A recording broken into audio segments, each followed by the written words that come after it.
সকলোৰে সহমত সাপেক্ষে আমি এনেকুৱা এটা সিদ্ধান্তত উপস্থিত হৈছো যে এই 2021 বৰ্ষৰ মেট্ৰিক আৰু উচ্চতৰ মাধ্যমিকৰ পৰীক্ষা অনুষ্ঠিত নহব। মই পুনৰ সকলোকে জনাব বিচাৰিছো যে কোভিড পৰিস্থিতিৰ কাৰণে সংক্ৰমণৰ হাৰটো এতিয়াও নিয়ন্ত্ৰিত নোহোৱাৰ পৰিপ্ৰেক্ষিতত 2021 মেট্ৰিক আৰু উচ্চতৰ মাধ্যমিকৰ পৰীক্ষা আমি এবাৰ অনুষ্ঠিত কৰিবলৈ সক্ষম নহম, অৰ্থাৎ পৰীক্ষা অনুষ্ঠিত নহব। ইয়াৰ বিকল্প হিচাপে কি আৰ্হিত আমি ছাত্ৰ ছাত্ৰীসকলক পৰীক্ষাৰ্থীসকলক তেওঁলোকক আমি নম্বৰ দি তেওঁলোকৰ ফলাফল আমি ঘোষণা কৰিম। তাৰ কাৰণে অহা কালিলৈ আমি দুখন কমিটি গঠন কৰিম, এখন মেট্ৰিক পৰীক্ষাৰ কাৰণে আৰু এখন উচ্চতৰ মাধ্যমিক পৰীক্ষাৰ কাৰণে। আৰু এই কমিটি কিখনলৈ মেণ্ডেট থাকিব যে তেওঁলোকে এটা সপ্তাহৰ ভিতৰত তেওঁলোকে এটা মডেলিটিজ এটা ফৰ্মুলা বা পদ্ধতি কি ধৰণে ৰেকৰ্ড বেছ আমাৰ স্কুলসমূহত যি ৰেকৰ্ড আছে আৰু সেৱা তথা কাউন্সিলৰ হাতত যি ৰেকৰ্ড আছে সেই ৰেকৰ্ডৰ ওপৰত ভিত্তি কৰি তেওঁলোকে নম্বৰ দি পৰীক্ষাৰ ফলাফল ঘোষণা কৰাৰ ফৰ্মুলাটো এসপ্তাহৰ ভিতৰত দিব।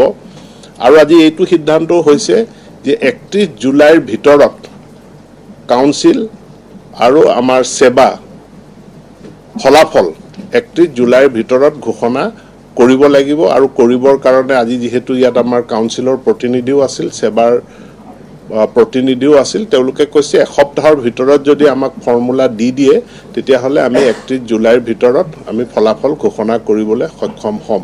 তো আজি এই সিদ্ধান্তকেইটা হৈছে যে এটা অসামান্য পৰিস্থিতি বিৰাজ কৰিছে, অসামান্য পৰিস্থিতিত এই সিদ্ধান্ত আমি গ্ৰহণ কৰিব লগা হ'ল। আৰু যাতে ছাত্ৰ ছাত্ৰীসকলে অধিক উৎকণ্ঠাৰ মাজত থাকিব নালাগে, তেওঁলোকৰ এটা উজ্জ্বল ভৱিষ্যত আছে, তেওঁলোকৰ এটা শিক্ষা বছৰ যাতে হানি হ'ব নালাগে আৰু শিক্ষা বছৰ ক্ষতি নোহোৱাকৈ আৰু লগতে তেওঁলোকৰ যাতে স্বাস্থ্য সুৰক্ষিত থাকে তাৰ প্ৰতি দৃষ্টি ৰাখি আজিৰ সভাৰ এইখিনি সিদ্ধান্ত হৈছে। আৰু মই এইখিনি সিদ্ধান্ত আপোনালোকৰ আগত সদৰি কৰিছোঁ, প্ৰকাশ কৰোঁ।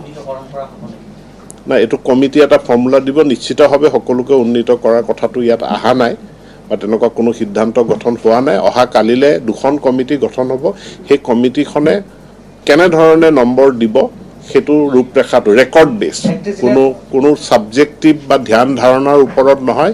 আমাৰ শিক্ষা বিভাগৰ আগত স্কুলসমূহত যি তথ্য আছে ৰেকৰ্ড আছে, সেৱা আৰু কাউন্সিলৰ লগত যি ৰেকৰ্ড আছে সেই ৰেকৰ্ডৰ ওপৰত ভিত্তি কৰি নম্বৰ দিব।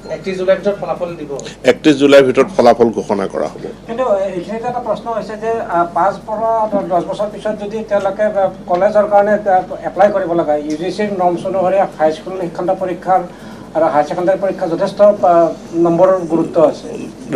ৰিজাল্টে মই কৈছোঁ যে যি নম্বৰ দিব সেইটো ৰেকৰ্ড বেছ নম্বৰ, কোনো ধ্যান ধাৰণা বা কোনো ছাবজেক্টিভলি এই নম্বৰ দিয়া নহয়, ৰেকৰ্ড বেছ। আমি যথেষ্টখিনি অনুসন্ধান কৰিছোঁ, আমাৰ শিক্ষানুষ্ঠানসমূহৰ লগত তথ্য আছে, ৰেকৰ্ড আছে, সেৱাৰ লগত কাউন্সিলৰ লগত ৰেকৰ্ড আছে, সেই ৰেকৰ্ডৰ ওপৰত বেছ কৰি পেলাই নম্বৰ দিব। কিন্তু তাৰ ফৰ্মুলাটো আমাক এখন খুব ভাল উচ্চ ক্ষমতা সম্পন্ন আৰু কাৰ্যক্ষম ইফিচিয়েণ্ট কমিটি এখনে সেই ফৰ্মুলাটো ঘোষণা কৰিব। সেইটো অহা 7টা দিনৰ ভিতৰত সেই ফৰ্মুলাটো আমি ঘোষণা কৰিম। নিশ্চিতভাৱে নহয়, হয়, মেট্ৰিকৰ কাৰণে এখন কমিটি আৰু উচ্চতৰ মাধ্যমিকৰ কাৰণে আন এখন কমিটি।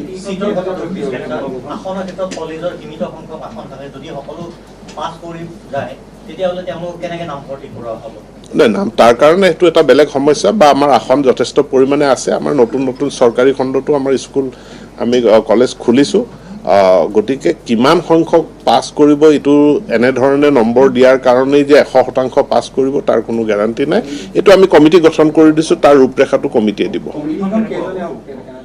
এই গোটেই কমিটিটো অহা কালিলৈ